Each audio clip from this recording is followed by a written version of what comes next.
Hi, my name is Krishna Mohan, a graduate of the postgraduate program in Business Analytics and Business Intelligence from Great Lakes.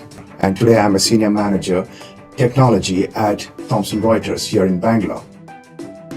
However, with the world changing, I have to reskill myself.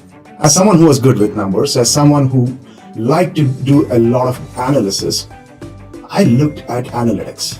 I started working with courses like Coursera or Udacity, which were available online and for free. That was great.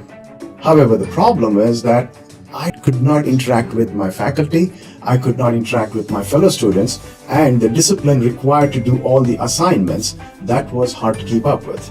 It was at this time that Great Lakes started their PGP-BABI, or the Business Analytics and Business Intelligence program here in Bangalore.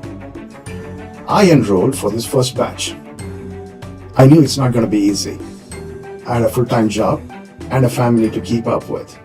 The course structure was demanding, but at the same time rewarding, mainly because it had programs such as marketing, sales, banking, finance, which are domains that I was not familiar with.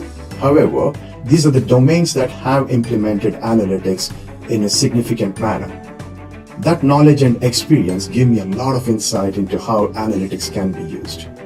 I'm glad that I got to be involved, and I look forward to be continuously involved in this learning process, because learning never stops.